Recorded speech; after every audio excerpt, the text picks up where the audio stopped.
അസ്സലാമു അലൈക്കും വറഹ്മത്തുള്ളാഹി. എല്ലാവർക്കും എൻ്റെ അഭിവാദ്യങ്ങൾ. റമദാൻ വ്രതം അവസാനിച്ചു. നാളെ പെരുന്നാൾ. വിശാലമായ ഒരു മാസക്കാലം നീണ്ടു നിൽക്കുന്ന സഹനത്തിൻ്റെയും ത്യാഗത്തിൻ്റെയും നന്മയുടെയും വിശുദ്ധ ഖുർആന്റെ സ്വാംശീകരണത്തിൻ്റെയും പ്രവിശാലമായ സന്തോഷകരമായ ഓർക്കുമ്പോൾ തിരിച്ചു പോകുമ്പോൾ ആ റമദാൻ തിരിച്ചു പോകുമ്പോൾ നമ്മളിൽ വേദനയുണ്ടാക്കുന്ന വലിയ ഒരു കാലഘട്ടമാണ്. ഒരു മാസമാണെങ്കിലും ഒരു വർഷം പോലെ നമുക്ക് അനുഭവങ്ങൾ തന്ന വലിയ ഒരു മാസമാണ്. ഒരു കൂട്ടുകാരനാണ്, ഒരു അതിഥിയാണ്, ഇലാഹിൻ്റെ ഒരു സന്തോഷമാണ് നമ്മളിൽ നിന്ന് പിരിഞ്ഞു പോകുന്നത്. അപ്പോൾ ഈ സമയത്ത് നമ്മൾ എന്താണ് റമദാന്റെ സന്ദേശം, എന്തായിരുന്നു, ഇന്ന് നമ്മൾ എന്താവണം എന്ന് പഠിക്കണം. എന്താണ് റമദാനിൻ്റെ സന്ദേശം? റമദാൻ ത്യാഗമാണ്, റമദാൻ സഹനമാണ്, റമദാൻ പരസ്പര സഹകരണമാണ്, റമദാൻ വിധേയത്വമാണ്, റമദാൻ ദയയാണ്, റമദാൻ സഹാനുഭൂതിയാണ്, റമദാൻ വിശന്നവനെ അറിയലാണ്, റമദാൻ കഷ്ടപ്പെട്ടവൻ്റെ മനസ്സിനെ നാം തൊട്ടുനോക്കലാണ്.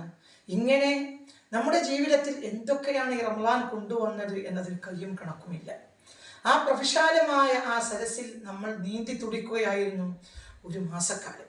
അത് വിട്ടുപിരിയുമ്പോൾ അതിൻ്റെ വ്യയബോധവും അതുകൊണ്ട് നമുക്കുണ്ടാകുന്ന, അത് വിട്ടുപിരിയുമ്പോൾ ഉണ്ടാകുന്ന ഒരു മനസ്സിൻ്റെ വിഷമം ഒരു സത്യവിശ്വാസിയെ സംബന്ധിച്ചിടത്തോളം വാക്കുകളിൽ വിവരിക്കുക എന്നത് ഒരിക്കലും കഴിയുന്ന കാര്യമല്ല. അത്രയും വലിയ സമ്മാനമാണ് വർഷം, പ്രത്യേകിച്ച് ഈ വർഷത്തിൻ്റെ റമദാൻ നമുക്ക് നൽകിയത്.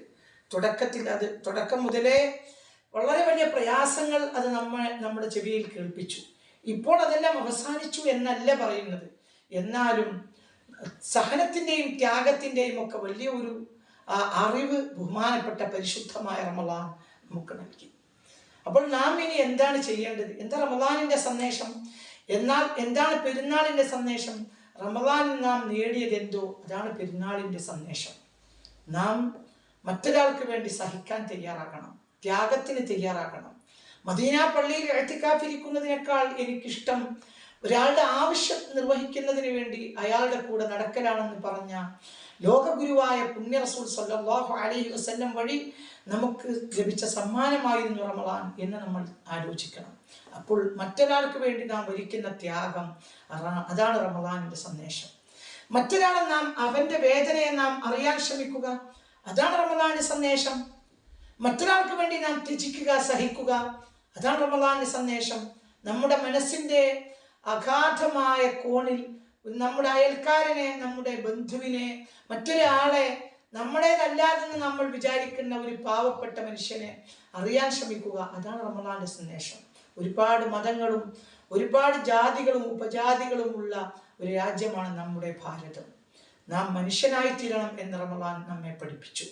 മനുഷ്യനാകുമ്പോൾ പിന്നെ നമുക്കിടയിൽ അകൽച്ചയില്ല. നാളെ പെരുന്നാളാണ്.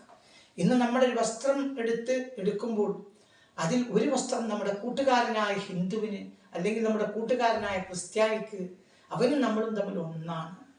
നമ്മളൊരു പുതുവസ്ത്രം അണിയുമ്പോൾ നമ്മുടെ കൂട്ടുകാരനായ ഹിന്ദു, ഒരു കൂട്ടുകാരനായ ക്രിസ്ത്യാനി, നീ നിന്റെ മക്കൾക്കും ഭാര്യക്കും ഒരു വസ്ത്രം നൽകിയതിന് ശേഷം നിന്റെ കയ്യിൽ പണമുണ്ടെങ്കിൽ നിന്റെ കൂട്ടുകാരൻ്റെ മുസ്ലിമായ സുഹൃത്തിന് സ്വാഭാവികമായ പെരുന്നാളാണെങ്കിൽ വസ്ത്രം ഉണ്ടാവും. ഇല്ലെങ്കിൽ നീ അത് പരിഹരിക്കണം. ഇനി ഉണ്ടായാലും ഇല്ലെങ്കിലും നിന്റെ കൂട്ടുകാരനായ ഹിന്ദുവിനെ നീ തൊട്ടറിയണം. അവന് പെരുന്നാളോടനുബന്ധിച്ചൊരു വസ്ത്രം ഉണ്ടാവില്ല. അപ്പോൾ നീ അവനൊരു കുപ്പായം എടുത്തു കൊടുക്കണം. നീ അവനൊരു പുതിയ ബനിയൻ, അത്രയും നിനക്ക് കഴിയും, ഒരു പുതിയൊരു ബനിയൻ എടുത്തു കൊടുക്കണം, അവന് മുണ്ടെടുത്തു കൊടുക്കണം, അവനോട് നീ സഹായിക്കണം. അപ്പോൾ അവൻ്റെ മനസ്സ് മനോഹരമാവും. ഹൈന്ദവതയുടെയും ഇസ്ലാമിൻ്റെയും അടിസ്ഥാനത്തെ ചെന്ന് നോക്കുമ്പോൾ സൃഷ്ടി എന്ന നിലയിൽ എല്ലാം ഒരു നന്മയിലും ധർമ്മത്തിലും അവസാനിക്കുന്നതായി കണ്ടെത്താൻ കഴിയും. അൽ ഖൽഖു അഴിയാലുള്ള സൃഷ്ടികളെല്ലാം അള്ളാഹുവിൻ്റെ ആശ്രിത സമൂഹമാണ്, അള്ളാഹുവിൻ്റെ കുടുംബമാണെന്നാണ് ഇസ്ലാം നമ്മെ പഠിപ്പിച്ചത്. ഹൈന്ദവതയോ വസുദൈവ കുടുംബകമാണ്, എല്ലാം ദൈവ കുടുംബത്തിൻ്റെ ഭാഗമാണ്, എല്ലാ പരമാണുവും പരമാണ്ഡ ഘടാകങ്ങളും എല്ലാം ദൈവ കുടുംബത്തിൻ്റെ ഭാഗമാണെന്ന് ഹൈന്ദവതയും പഠിപ്പിച്ചു. എല്ലാം ഭൂമിയാണ് മാതാവ് എന്ന് ഹൈന്ദവത പഠിപ്പിച്ചു. ഭൂമി തന്നെയാണ് മാതാവെന്ന് പുണ്യ നബിയും പഠിപ്പിച്ചു സല്ലല്ലാഹു അലൈഹി വസല്ലം. അപ്പൊ എല്ലാം ഒരു പടി കടന്നാൽ പിന്നെ ധർമ്മത്തിലെല്ലാം ഒന്നായി നിൽക്കുന്നത്.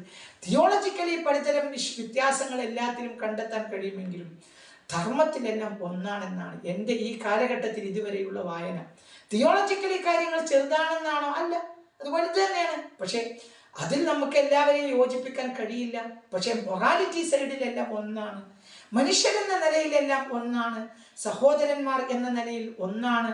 ഈ ഇന്ത്യ എന്ന പ്രവിശാലമായ ഈ ഒരു തറവാട്ടിൽ നമ്മളെല്ലാം കോടിക്കണക്കായ ആളുകൾ ഒന്നിച്ചു ചേർന്ന് നിൽക്കുകയാണ്. 140 ചില്ലാനം കോടി ജനങ്ങൾ ആ വിശാലമായ ഭാരതം എന്ന ഈ വിശാലമായ കെട്ടുറപ്പെന്ന തറവാട്ടിൻ്റെ ഉള്ളിൽ സന്തോഷകരമായി വസിക്കുന്നു. അത് അവസാന നാൾ വരെ നിലനിൽക്കണമെങ്കിൽ നിന്റെ ഹിന്ദുവായ കൂട്ടുകാരനെ നീ അറിയണം. അതാണ് നിന്റെ മതം, അതാണ് നിന്റെ യശസ്, അതാണ് നിന്റെ ത്യാഗത്തിന്റെ ഉജ്ജ്വലമായ അതിന്റെ ലാഭം.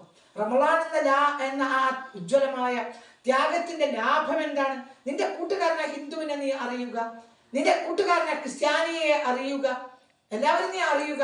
നീ മതമില്ലാത്തവനാണെന്ന് വെക്കൂ, അവന് വസ്ത്രമില്ല, ഭക്ഷണമില്ല, മരുന്നില്ല, അവനെ നീ അറിയുക. നാളത്തെ പെരുന്നാൾ നിന്റെ അയൽവാസിയായ അവൻ ഏതു ജാതിയിലും മതത്തിലും ഉപജാതിയിലും പെട്ടവനാണെങ്കിലും അവന്റെ അടുക്കളയിൽ നാളെ തീ പുകയരുത്. ആ ഭക്ഷണം നീ കൊടുക്കണം, അവന്റെ വീട്ടിലേക്കുള്ള ഭക്ഷണം നീ നൽകണം. അപ്പോൾ പരിശുദ്ധ ഖുർആനിൽ പറഞ്ഞ റമളാൻ സാർത്ഥകമായി തീർന്നു. അപ്പോൾ അതിന്റെ സന്ദേശം നിന്നിൽ അർത്ഥവത്തായി തീർന്നു. അപ്പോൾ ആ സന്ദേശത്തെ നീ ഉൾക്കൊണ്ടു. നാം എല്ലാവരും ഒന്നാണ്. അതാണ് ഖുർആന്റെ സന്ദേശം. അതാണ് മുത്തുനബി ഇറഹമൂ, നിങ്ങൾ കരുണ ചെയ്യുകയും എന്ന് പുണ്യ റസൂൽ മുസ്തഫ. അപ്പോൾ സ്വഹാബികൾ പറഞ്ഞു, ഞങ്ങൾ എല്ലാവരും കരുണയുള്ളവരാണല്ലോ. അപ്പോൾ പുണ്യ റസൂൽ പറഞ്ഞില്ല, നിങ്ങൾ തമ്മിൽ ചെയ്യുന്ന കരുണയല്ല ഞാൻ പറയുന്നത്, വലാകിൻ റഹ്മത്തുൽ ആമ്മ, സകലമാന മനുഷ്യർക്കും സകലമാന ആളുകൾക്കും സകലമാന മതക്കാർക്കും ജാതികൾക്കും ഉപജാതികൾക്കും ആർക്കൊക്കെ കരുണ ചെയ്യാനാവുമോ അതിനു വേണ്ടിയാണ് ഞാൻ നിങ്ങളോട് കൽപ്പിച്ചതെന്ന് പുണ്യ റസൂൽ മുസ്തഫ. അതുകൊണ്ട് എല്ലാവരെയും ഈ ത്യാഗത്തിന്റെ സന്ദേശം അവരെ കൂടി ഉൾക്കൊള്ളലാണ്. നാം ഭാരതീയർ, നാം ഒന്നാണ്. വിശാലമായ ഒന്നുകൂടെ വിശാലമാക്കിയാൽ നാം എല്ലാവരും ഒന്നാണ്. ഈ ഭൂവാസികളെല്ലാം ഒന്നാണ്. ഈ മനുഷ്യ സമൂഹത്തെ ഈ പ്രപഞ്ചത്തിന്റെ മേൽ അള്ളാഹു അധികാരിയാക്കിയതാണ്. അവയോടെല്ലാം കരുണ കാണിക്കൽ നമ്മുടെ ഉത്തരവാദിത്തമാണ്. അതുകൊണ്ട് എല്ലാവർക്കും നല്ലൊരു പെരുന്നാൾ ഉണ്ടാവട്ടെ. എല്ലാ പരിസരങ്ങളിലും എല്ലാവരും സന്തോഷിക്കട്ടെ. എല്ലാ ഹിന്ദുക്കളും മുസ്ലിങ്ങളും ക്രിസ്ത്യാനികളും എല്ലാവരും സന്തോഷത്തിന്റെ മലർവാടിയിൽ ആനന്ദിച്ച് പെരുന്നാൾ ആഘോഷിച്ച്, എല്ലാ പെരുന്നാളും ഞങ്ങളുടേത്, എല്ലാ ആഘോഷങ്ങളും ഞങ്ങളുടേത്, എല്ലാ മുസ്ലിങ്ങളും ഞങ്ങളുടേത്, എല്ലാവരും ഞങ്ങളുടേത് എന്ന് എല്ലാവർക്കും അനുഭവിക്കാൻ കഴിഞ്ഞാൽ അതായിരിക്കും നിന്റെ പരിശുദ്ധ ഖുർആനും തിരുഹദീസും പറഞ്ഞ റമളാൻ. അതിനുവേണ്ടി അധ്വാനിക്കുക. എല്ലാ ശ്രോതാക്കൾക്കും നന്മ സമർപ്പിക്കുന്നു, നന്മ അർപ്പിക്കുന്നു, നല്ലതിനു വേണ്ടി പ്രാർത്ഥിക്കുന്നു. ജാതി മത ഭേദമന്യേ എല്ലാവർക്കും നല്ലത് വരട്ടെ എന്ന് ആശംസിക്കുന്നു. എല്ലാവരിലുമുള്ള രോഗികൾക്ക് അള്ളാഹു ശമനം നൽകട്ടെ. എല്ലാ മക്കൾക്കും അള്ളാഹു സന്തോഷം നൽകട്ടെ.